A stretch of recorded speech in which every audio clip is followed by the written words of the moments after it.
Yang berhormat, ini bukan ruang untuk yang berhormat bersyarah. Direct to the question. Kalau nak ikut macam tu, masa dah lebih 2 minit dah. Right? Please get to the point. Dengan izin. Ya. Saya nak tanya Perdana Menteri. Oleh kerana Perdana Menteri, saya ada 4 soalan sahaja. 4 sahaja. Yang pertama soalan saya, adakah langkah yang diambil oleh Yang Berhormat Perdana Menteri dalam hal ini, iaitu menandatangani perjanjian dengan Jokowi, telah mengambil kira pandangan pihak yang berkepentingan, interested parties, khususnya Kerajaan Negeri Johor dan Kerajaan Negeri Sabah. Dan jika ada konsultasi atau engagement itu, bila dia dibuat? Soalan pertama. Soalan yang kedua, sekiranya kerajaan tidak mahu lagi menggunakan pakai nasihat pakar-pakar maritim yang saya sebutkan tadi, saya mahu tahu adakah sekarang ini kerajaan mempunyai penasihat baru di dalam aspek maritim yang dirundungi oleh pihak kerajaan. Jika ada, sila nyatakan siapa penasihat baru ini. Yang ketiga, dalam membuat keputusan menandatangani perjanjian berkaitan dengan Indonesia, adakah kerajaan mengambil kira asas garisan sempadan antarabangsa seperti yang ditetapkan oleh Konvensyen Antarabangsa Undang-Undang Laut seperti yang disebut oleh Yang Berhormat tadi, tapi khususnya Fasal 121 yang mana kita yakin kita Malaysia mempunyai merit dalam tuntutan ini. Tak perlu bincang, tak perlu kompromi. Kita ada merit sebagaimana keputusan ICJ dalam kes Pulau Sipadan dan Pulau Ligitan. Dan yang keempat, ini juga penting Yang Berhormat, apakah sikap kerajaan Malaysia terhadap tindakan negara Singapura yang telah menyatakan persetujuan dengan Indonesia mengenai sempadan maritim dalam kawasan yang mana Malaysia juga mempunyai tuntutan dalam kawasan yang sama, iaitu dalam kawasan 3 batu nautika daripada pantai Johor. Itu 4 soalan saya. Terima kasih Tuan Yang Ketua. Terima kasih Kata Baru. Apa dia soalan Kata Baru? Ramai berpandangan. Pakar maritim. Siapa yang pandangan? Pakar mana yang dibicarakan? Ya. Kemudian telah melanggar yang mana? Peraturan mana? Peruntukan mana? Dia peguam. Bincang samar-samar begini tak payah peguam. Ketua kampung pun boleh. Peguam ini harus spesifik. Ya, marah apa? Jawablah. Nombor 1. Apakah pandangan pihak berkepentingan? Johor. Tuanku Sultan telah dimaklum bahawa ini sempadan ini 3 batu nautical miles, 3 batu nautika daripada kawasan. Ini jauh, tidak termasuk perbatasan Johor. 1. Sabah tidak dimeterai dalam hal ini. Ketua Menteri Sabah dimaklum bahawa memuktamadkan Pulau Sebatik dan kawasan yang melibatkan Tawau dan Sabah itu ditangguh sehingga ada persetujuan baru kerana kita belum bersetuju. Saya ada cakap tadi, dengarlah. Soalan kedua, pakar maritime. Pakar maritime mana? Saya dah sebut nama-nama. Kementerian Luar, Jabatan Maritim, MKN, Peguam Negara, Jabatan Ukur dan Pemetaan, Hidrografi Malaysia. Menteri Luar dan Kementerian Luar yang menjalankan kebanyakan tugas itu. Tapi sebelum saya meterai, perjumpaan akhir saya masih berdepan dengan mereka. Jadi pakar-pakar ini mengesahkan. Ada pakar baru yang Kota Baru nak sebut, carilah. Sebut pada saya nama siapa. Ini pakai sembrono aja. Baik, dan semua mengikut peraturan asal sempadan 121. Tidak ada pelanggaran langsung. Yang dipersetujui adalah yang dipersetujui oleh semua pakar-pakar kita. Ya. Yang tidak dipersetujui, yang kita agak ambil berat sikit tentang kawasan perairan Tanjung Pelepas. Tidak terlibat. Yang keduanya, soal yang betul-betul jadi masalah ialah soal persempadan dengan Sabah. Yang kita tidak bersetuju. Baik. Mengenai soalan keempat tentang Singapura. Singapura dan Republik Indonesia itu buat perjanjian 2009. Masa itu Pagoh, Bera semua dalam kerajaan. Dan apa yang kita lakukan?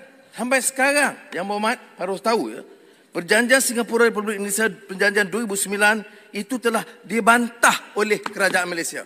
Dan saya telah maklum kepada Presiden Jokowi bahawa kita tidak boleh terima yang ini kerana ia menjejaskan kepentingan Malaysia. Baik. Jadi, penjelasan saya, empat soalan ini, itu hanya digunakan sebagai ruang politik murahan. Sebab mana mungkin, ya kalau disebut, ya, pakar mana, sebut pakar mana. Perjanjian mana yang dilanggar, peruntukan mana yang dilanggar. Kawasan mana yang diserah kepada Indonesia yang mengabaikan kepentingan kita.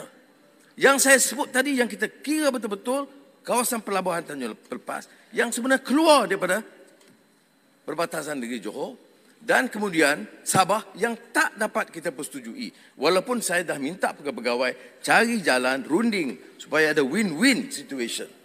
Ya. Saudara sebut tentang sipadan ligitan. Sipadan ligitan itu tengok rekod. Yang pergi runding dengan Presiden Soeharto itu saya sebagai Timbalan Perdana Menteri untuk memberikan mengambil keputusan dipersetujui oleh Presiden Soeharto untuk bawa sipadan ligitan. Nak mengamuk pasal apa?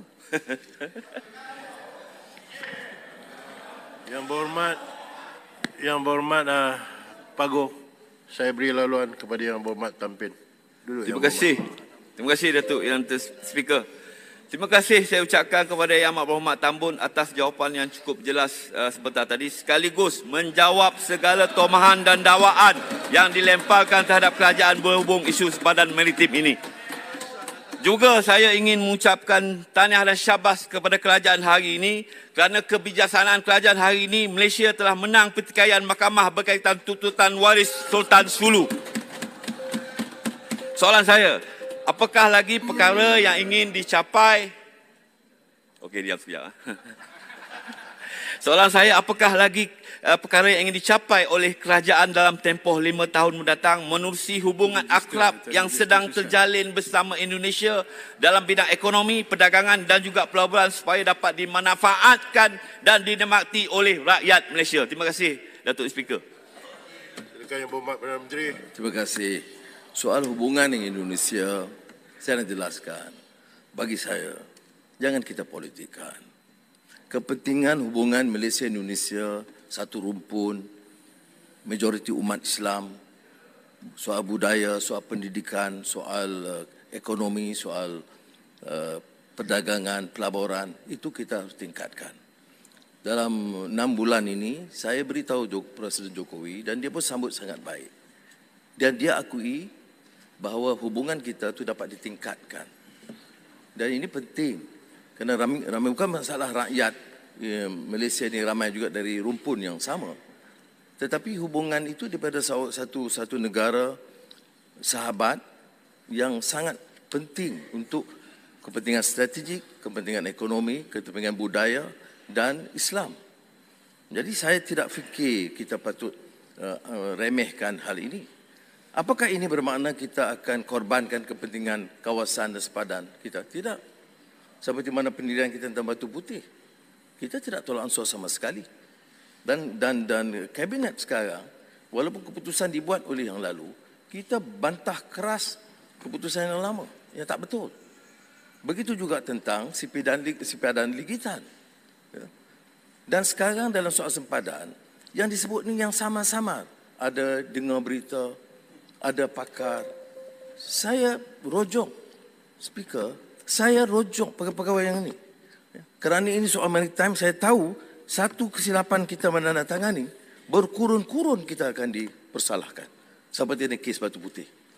Jadi sebab itu, dalam mesyuarat akhir, saya beritahu ke Menteri Luar, saya nak jumpa sendiri semua pakar dan pegawai yang dipertanggungjawabkan.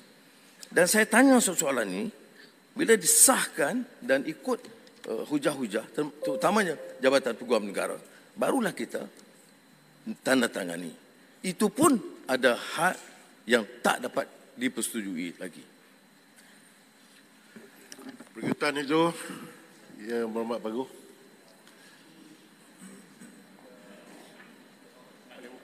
Mic Yang Berhormat. Ya, Yang Berhormat telah menyatakan pada hari ini nak menjawab dan saya ucap terima kasih lah. Kalau boleh diizinkan satu Silakan. soalan daripada saya lah. Pertamanya, terima kasih kepada Yang Berhormat yang telah menjelaskan bahawa apa yang telah dimeterai dengan pihak Indonesia itu bukan satu perjanjian yang komprehensif. Ada banyak caveat. Maknanya, ia bersetuju atas perkara yang mungkin boleh bersetuju. Tapi banyak lagi perkara yang tak lagi diselesaikan. Macam contoh tadi, sama ada soal yang berkaitan dengan sempadan di mana melibatkan negeri Johor, negeri saya lah, ataupun di Sabah. Ini perkara-perkara yang dianggap penting. Selain daripada itu yang berkaitan Pulau Sebatik ataupun dengan soal Ambalat, ini kes-kes yang telah pun selama ini menjadi isu ataupun dispute. Jadi sebab itu saya nak minta jaminan daripada Yang Berhormat Perdana Menteri bahawa bila mana nak diselesaikan nanti, pasal banyak lagi rundingan akan diadakan, boleh tak dijamin supaya apa yang dikatakan tuntutan hak Malaysia itu tidak kita kompromi langsung. Dan kalau begitu, apakah dengan pihak kita berkata begitu, pihak Indonesia akan mengikuti kehendak kita? Pasal selama ini pun tuntutan yang kita dibuat ni bertindih, pihak Indonesia tak bersetuju langsung. Walau 1 inci pun mereka tak berganjak untuk mempertahankan hak mereka. Kita kata itu hak kita dan kita tidak akan berganjak.